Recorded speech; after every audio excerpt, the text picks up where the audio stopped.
वैसे मुसलमानों में कोई बेबी शावर या कोई गोद भराई की रस्म है तो नहीं, लेकिन ये हमारे यूट्यूबर जो हैं ये सिर्फ व्यूज़ के लिए इस रस्म को बहुत ज़्यादा प्रमोट कर रहे हैं, क्योंकि भाई इनको तो सिर्फ पैसे चाहिए और इनको किसी चीज़ से कोई मतलब नहीं है, कोई गर्ज नहीं है। इनको सिर्फ होती है कि हमने अपने डॉलर्स कैसे बढ़ाने हैं, अपनी वीडियोस कैसे वायरल करवानी है, अपने चैनल पे कैसे फॉलोअर्स लाने हैं। अब इनसे ज़्यादा मुझे उन लोगों से गिला है जो इन लोगों को इस तरह की हरकतें करने पर मतलब मजबूर करते हैं। अब आप कहेंगे कि भाई मजबूर तो कोई भी नहीं करता, ये खुद करते हैं, हम लोग खुद करते हैं। हम लोग इस तरह की वीडियोस को देखते हैं, इस तरह की वीडियोस को प्रमोट करते हैं, शेयर करते हैं, ऐसी वीडियोस को लाइक करते हैं, जिसकी वजह से आज गांव के यूट्यूबर भी बड़े बड़े यूट्यूबर्स को देख के छोटे छोटे गांव के यूट्यूबर्स भी गोद भराई की रस्म कर रहे हैं और ये रस्म आम होती जा रही है, आम होती जा रही है। तो बहरहाल जी आज इस पर बात करेंगे किन्ज़ा की। मुझे समझ नहीं आती कि आसफ़ा जी जो हैं इनकी बहू के कपड़े इतने ओल्ड फैशन क्यों होते हैं, पुराने फैशन के क्यों होते हैं। चाहे जब किन्ज़ा का वलीमा हुआ था तब भी इसका अजीब व गरीब किस्म का ड्रेस था और आज भी जो है कोई इतना अच्छा ड्रेस नहीं था। पता नहीं अब इनके कपड़ों की चॉइस कौन करता है। वैसे तो आसफ़ा जी कहती हैं कि मैं डिज़ाइनर हूँ और इन्होंने एक बिज़नेस भी स्टार्ट किया था डिज़ाइनिंग कपड़ों को लेके कि हम डिज़ाइन करेंगे, एक बिज़नेस हम स्टार्ट कर रहे हैं। पता नहीं अब उसका क्या बना, मैं क्योंकि इनको ज़्यादा फॉलो नहीं करती। बहरहाल जी इस पे बात करेंगे। चलें गोद भराई की रस्म वैसे तो देखा गया कि ख़वातीन करती हैं, लेकिन इनके मर्द भी घुसे हुए थे इसमें। लेकिन इनके साथ जो इनके अब्बा जी हैं वो मुझे कहीं नज़र नहीं आए, मुझे तो नज़र ही नहीं आए। वो आपको नज़र आए हो तो ज़रूर बताइएगा। मैं बड़ी हैरान हुई कि बाकी बाहर से भी मामू चाचू आ रहे हैं, देवर जेठ भी जो है वो भी शामिल हैं, मोमना का हस्बैंड अली भी आया हुआ है, लेकिन इनके अब्बू नहीं है। तो ये क्या वजह है? मतलब आप लोग वीडियो में सिर्फ उसको लाते हैं जिसको दिखाने से आपके व्यूज़ आते हैं, आपके कंटेंट को चार चांद लगते हैं, तो उन लोगों की आप झूठी तारीफ़ें भी कर लेते हैं। जैसा कि इकरा कर रही थी आयशा मैडम की, ठीक है। तो बस फिर क्या कहते हैं, बुज़ुर्गों की तो कोई अहमियत रह ही नहीं गई ना। और इस इकरा का मैंने मूड देखा जब वो तैयार हो रही थी, बड़ा ही ख़राब, इतना कोई ख़राब मुँह उतरा हुआ है, ऐसे गुस्सा आया हुआ है, शोर पे गुस्सा निकाल रही है। और जब रस्म का वो जो लास्ट पार्ट था उस पे देखें कैसे नारेबाजी कर रही है। अजीब ही मुनाफिक। और ये मैं कहती हूँ कि घड़ी में पल में तोला पल में माशा वाला इनका हिसाब है और इनका सारे बनावटी होते हैं, इनका कोई रियलिटी से दूर दूर तक ताल्लुक़ नहीं है। जो आपको नज़र आते हैं ना बिल्कुल भी ऐसे नहीं है। तो बात करते हैं जी आशा पर, मोमना पर, कि इतनी क्या मजबूरी थी कि पॉलर से इतना आपने लेपा थोपी करवाई और वहाँ जाके फिर आप शर्मिंदा हो रही हैं। और आंटी जी से किस बात का बदला लिया आपने? बेटी की, सगी बेटी की शादी में वो सिंपल सी थी और लोगों ने बड़ा पसंद किया, लेकिन आज आपने क्योंकि खुद तैयार होना था, साथ में आंटी जी की भी लेपथोपी करवा ली। तो आंटी जी अच्छी लग रही थी, बहुत प्यारी लग रही थी, क्योंकि वो हैं ही प्यारी। लेकिन वही बात है ना, जब अपना शोहर साथ ना हो, बच्चे मुकम्मल तौर पे माँ की कदर ना कर रहे हों, बच्चे माँ को इग्नोर कर रहे हों, तो माँ अकेलापन, अधूरापन फ़ील करती है, जो आंटी के चेहरे से मुझे हमेशा नज़र आता है, हमेशा नज़र आता है। और ऐसा ही मुझे इस रस्म में भी नज़र आया। तो करते हैं इन टॉपिक्स पे बात। हाँ, कि आंटी के साथ ऐसा क्यों ये कर रही हैं मोमना लोग और मोमना और आशा। तो वीडियो को आपने स्किप नहीं करना, चैनल को करना है सब्सक्राइब, वीडियो को करना है लाइक और शेयर। अस्सलाम वालेकुम जी, कैसे आप सब लोग? उम्मीद है कि सब ठीक होंगे, अपनी फैमिलीज़ के साथ सेफ होंगे। अल्हम्दुलिल्लाह मैं भी बिल्कुल ठीक हूँ। आप सबकी दुआओं सपोर्ट का बहुत बहुत शुक्रिया। वैसे तो इस फैमिली पे मैंने कभी भी आज तक रिएक्शन वीडियो नहीं बनाई, आज फर्स्ट टाइम है। शायद जब इसकी किन्ज़ा की शादी हुई हो उस टाइम मैंने कोई एक दो वीडियोज़ बनाई हो, तो बनाई हो, मुझे याद नहीं पड़ता, शायद बनाई हो। लेकिन वैसे मैं ना इनको फॉलो करती हूँ, ना ही मैं इन पे वीडियोस बनाती हूँ। शादी के कंटेंट पे शायद मैंने वीडियोस बनाई हो, तो मुझे याद आ रहा है, क्योंकि किन्ज़ा का वलीमे का सूट नहायत ही सादा था। ये तो मैं नहीं कहूँ, किसी भी कपड़े को मैं वो तो नहीं कहूँगी बुरा, क्योंकि लिबास हमारे जिस्म को ढांपता है, तो हम इसको बिल्कुल भी बुरा नहीं कह सकते। लेकिन एक मतलब जो ब्राइड होती है वलीमा की, उसके हिसाब से बिल्कुल भी अच्छा नहीं था। और आज भी वैसे ही सेम उसने तकरीबन कलर थोड़ा सा चेंज था, उसी उसी तरह का एक शरारा और ऊपर शॉर्ट सा फ्रॉक पहना हुआ था।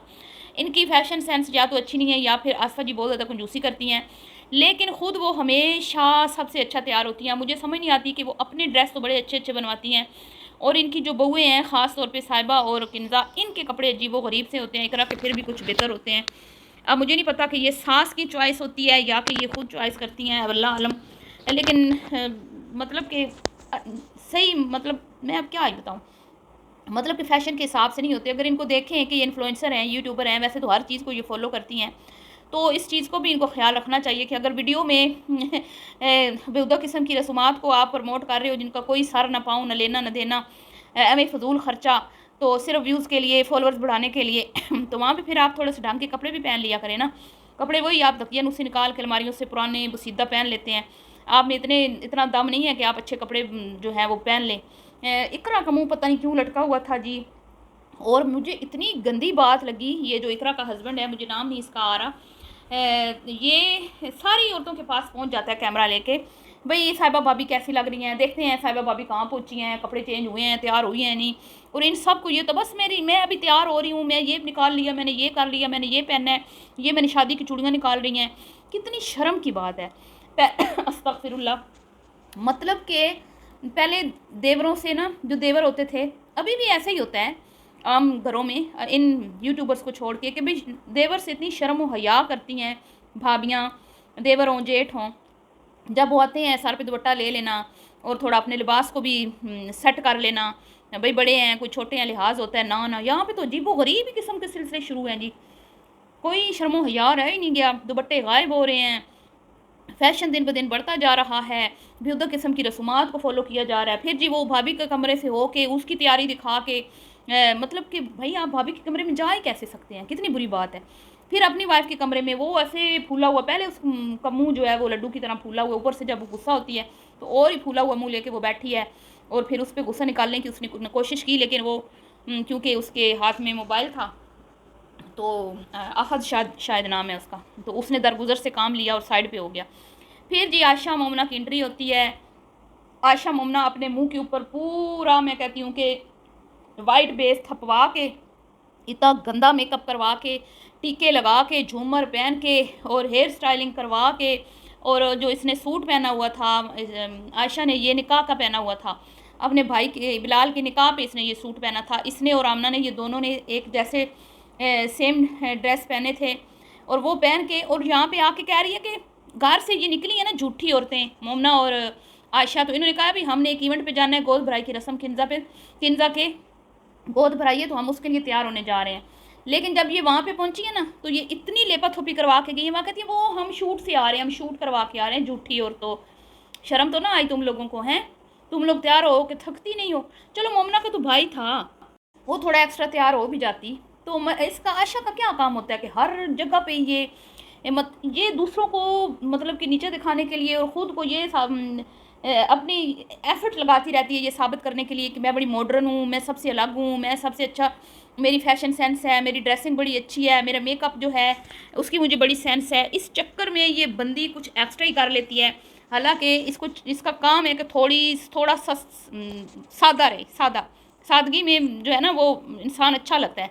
और तुम सजती किसके लिए हो मुझे ये बताओ। वैसे तो तुम कहती हो ना मैंने शादी करनी है, ना तुम्हारे घर में कोई अब्बा है जो तुम्हें कहे कि बेटी सज संवर के रहो, क्योंकि महरम के सामने ही इंसान सजता है ना, जो हमें हमारे दीन ने सिखाया है कि भाई ज़ेबो ज़ीनत सिर्फ महरम के लिए करो। तो ये जी मैं ऊपर से फिर आंटी की आड़ में छुप रही हैं, मतलब कि खुद जानबूझ के इतनी लेपा थोपी करवाई है, एक्स्ट्रा मेकअप करवा लिया, जैसे शादी पे जा रही है।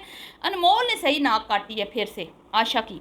अब मुझे समझ आई आशा अनमोल से दूर क्यों भागती है। अनमोल बोलती है मुंह पे सच। अनमोल कहती है भाई आप तो ऐसे तैयार हो गई हैं जैसे किसी की शादी में आप आई हैं, किसी के वलीमे में आप आई हैं, तो फिर अब क्या है कि बच्चे तो मन के सच्चे होते हैं ना। आशा क्या कहती फिर तुम हैं। उसके बाद जी आंटी को बेचारी को इतनी लेपा थोपी करवाई, इतनी तुम अच्छी थी तो मरियम की शादी पे उनको सजाती संवारती ना।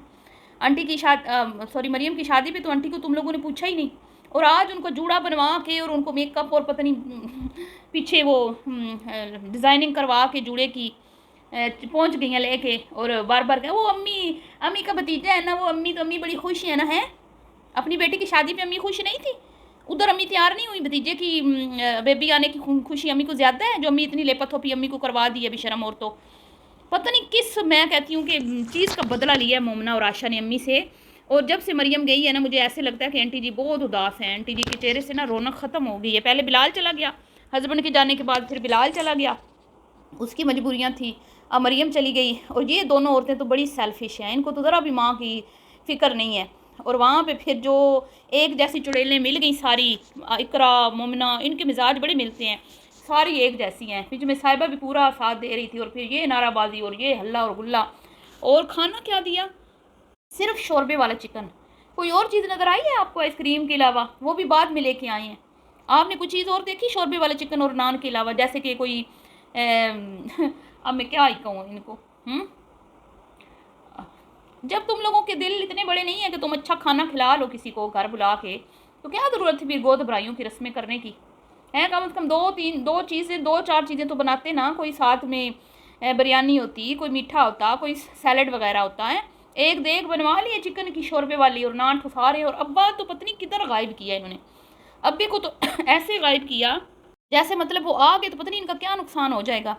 और माँ इनकी देख ले, हर जगह पे पूरी दुल्हन बनी होती है। आसफल जी जो हैं, शोर बीमार है इनकी, बड़ी सेल्फिश औरतें हैं भाई, मैंने ये देखा है, सारी की सारी ऐसी हैं।